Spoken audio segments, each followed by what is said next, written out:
Hi friends, அஸ்ஸலாமு எல்லோரும் எப்படி இருக்கீங்க? எல்லோரும் நல்லா இருக்கீங்க நம்புகிறேன். அல்ஹம்துலில்லாஹ் நாங்களும் நல்லா இருக்கோம். ஃப்ரெண்ட்ஸ், இன்றைக்கி இஃப்தியார் ஸ்பெஷல் என்னென்னு பார்த்தீங்கன்னா, கிச்சடி செய்யலாம்னு சொல்லிட்டு ஃப்ரெண்ட்ஸ், இப்போ வந்து கிச்சடிக்கு வெங்காயம், தக்காளி, கொத்தமல்லி, புதினா, பச்சை மிளகாய் எல்லாம் வந்து கட் பண்ணி ரெடியாக வச்சுருக்கேன். அது எப்படி செய்கிறதுன்னு பார்க்கலாம் வாங்க. உங்களுக்குலாம் எப்படி நோம்பெல்லாம் எப்படி போயிட்டுருக்கு அப்படின்னு சொல்லிட்டு கமெண்ட் பாக்ஸில் கமெண்ட் பண்ணுங்கள். வீடியோ நீங்கள் சப்ஸ்கிரைப் பண்ணால் மட்டும்தான் நோட்டிஃபிகேஷனில் உங்களுக்கு வரும் அடுத்தடுத்த வீடியோ. ஸோ எல்லோரும் சப்ஸ்கிரைப் பண்ணுங்கள், பெல் ஐக்கானை அமுத்துங்க, கமெண்ட் பண்ணுங்கள் ஃப்ரெண்ட்ஸ். வாங்க இப்போ எப்படி செய்கிறதுன்னு போய் பார்க்கலாம்.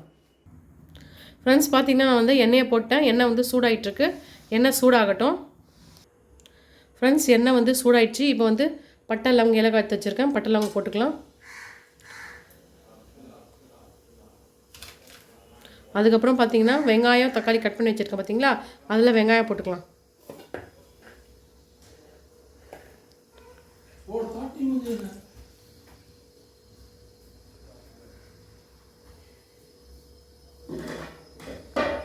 இப்போ வந்து வெங்காயம் போட்டுக்கலாம்.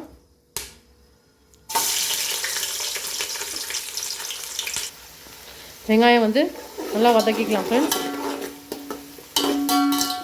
நல்லா ஒரு கோல்டன் ப்ரௌனாக வரட்டும். அது வரைக்கும் நம்ம வந்து நல்லா வதக்கிக்கலாம். நல்லா ஃபுல் ஃப்ளேமில் வச்சுடுங்க. இப்போது வெங்காயம் போட்டோடனே அதுக்கப்புறம் வந்து இந்த மாதிரி வெங்காயம் நல்லா வதங்கி வரட்டும். நீங்களாம் வந்து இஃப்தார் டைமில் என்னென்ன ஸ்பெஷலாக செய்வீங்கன்னு சொல்லிட்டு எனக்கு கமெண்ட் பாக்ஸில் கமெண்ட் பண்ணுங்கள் ஃப்ரெண்ட்ஸ். வெங்காயம் வதங்கட்டும். ஃப்ரெண்ட்ஸ், வெங்காயம் பார்த்திங்கன்னா நல்லா கோல்டன் ப்ரௌனாக நல்லா வந்துடுச்சு. இப்போ வந்து இஞ்சி பூண்டு பேஸ்ட்டு போட்டுக்கலாம். 1 ஸ்பூன் ஆஃப் இஞ்சி பூண்டு பேஸ்ட். நெக்ஸ்ட் இன்னும் 1 ஸ்பூன் போடணும். தேவையான அளவு உங்களுக்கு எவ்வளோ தேவைப்படுதோ, அரிசி நீங்கள் எவ்வளோ போட்டிருக்கீங்களோ அதுக்கு தகுந்த மாதிரி நீங்கள் போட்டுக்கோங்க. 2 ஸ்பூன் நான் போட்டுட்டு நல்லா இந்த மாதிரி நல்லா கிளறி விட்டுலாம். நல்லா வந்து இந்த மாதிரி நல்லா வதங்கட்டும்.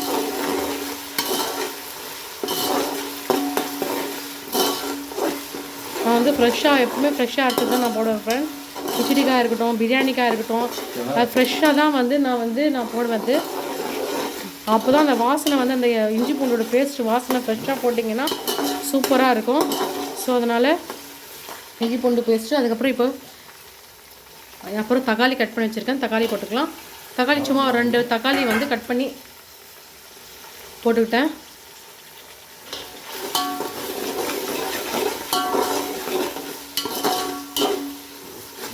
தக்காளி நல்லா வதங்கட்டும். ஃப்ரெண்ட்ஸ், பாசிப்பருப்பு பார்த்தீங்கன்னா வந்து ஒரு அரை கிளாஸ் வந்து வேக வச்சு எடுத்துக்கிட்டேன். நம்ம வந்து கிணத்துல செய்கிறோம் இல்லைங்களா, ஸோ அதனால் குக்கரில் செஞ்சால் வேக வைக்க மாட்டேன். நான் வந்து சத்தலில் செய்கிறதுனால நான் வந்து இது வந்து தனியாக தண்ணி போட்டு நல்லா வேக வச்சு எடுத்துக்கிட்டேன். கொஞ்சம் 1க்கு பாதி வந்து வெந்துனா போதும். இப்போ வந்து அதை எடுத்து நம்ம இப்போ போட்டுக்கலாம். தக்காளி வெந்த உடனே தக்காளி பார்த்திங்களா நல்லா இந்த மாதிரி நல்லா வதக்கிட்டு இப்போ வந்து பாசிப்பருப்பு அப்படியே எடுத்து நம்ம போட்டுக்கலாம்.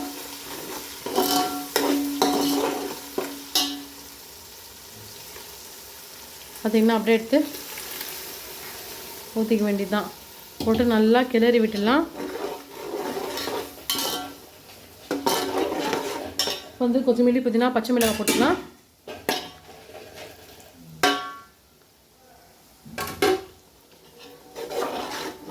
நல்லா இந்த மாதிரி வந்து நல்லா கிளறி விட்டுக்கலாம்.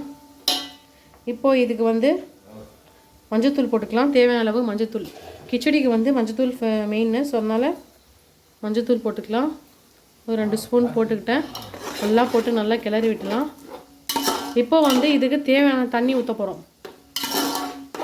இது வந்து கொஞ்சம் கொதிக்கட்டும். ஃப்ரெண்ட்ஸ், பார்த்திங்கன்னா இதில் தான் வந்து 2 கிளாஸ் தண்ணி எடுத்தேன். 2 கிளாஸ் அரிசி எடுத்தேன். 1 கிளாஸ் அரிசிக்கு 2 கிளாஸ் தண்ணி, 2 கிளாஸ் அரிசிக்கு 4 கிளாஸ் தண்ணி தான் ஊற்ற போகிறோம். இப்போ வந்து ஊற்றிக்கலாம் தண்ணி.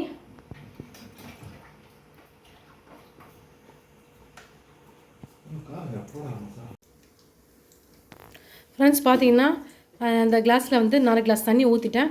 இது கொதி வந்தோடனே நம்ம அரிசி போட்டுக்கலாம். அது வரைக்கும் கொதி வரட்டும்.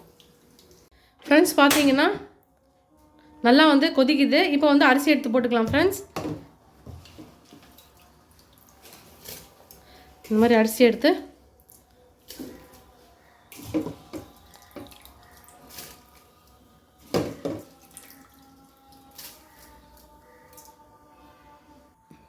அரிசி வந்து போட்டுட்டேன். இப்போ வந்து என்ன பண்ணலாம், இந்த மாதிரி வந்து நல்லா கிளறி விட்டுடலாம். இப்போ லாஸ்ட்டில் தான் உப்பு போட போகிறோம். உப்பு நம்ம முதல்லையே போடல, அதனால் உப்பு எடுத்து நம்ம போட்டுக்கலாம். தேவையான அளவு உப்பு போட்டு நல்லா கலந்து விட்டுக்கலாம். ஒரு 3 ஸ்பூன் போட்டிருக்கேன். தேவைப்பட்டால் நம்ம இன்னும் கூட உப்பு கரெக்டாக இல்லைன்னா உப்பு சேர்த்துக்கலாம். நல்லா வந்து அரிசியோடு நல்லா வெந்து வரட்டும். நல்லா கொதி வந்த உடனே நம்ம வந்து தம் போட்டுடலாம். கொதிக்கிட்டோம், நல்லா அரிசி வெந்து வரட்டும். பார்த்திங்கன்னா ஃப்ரெண்ட்ஸ், நல்லா வந்து அரிசி நல்லா தண்ணியெல்லாம் ஃபுல்லாக இழுத்து கிச்சடி வந்து சூப்பராக ரெடி ஆகிடுச்சு ஃப்ரெண்ட்ஸ். நல்லா தம் போட்டேன். இப்போ வந்து என்ன பண்ண போகிறேன் பார்த்தீங்கன்னா, தம் போட்டுட்டேன். அவ்வளோதான் ஃப்ரெண்ட்ஸ். இந்த வீடியோ பிடிச்சிருந்தா லைக் பண்ணுங்கள், ஷேர் பண்ணுங்கள், சப்ஸ்கிரைப் பண்ணுங்கள், கமெண்ட் பண்ணுங்கள், பெல் ஐக்கானை அமுத்துங்க. ஓகே, பாய்.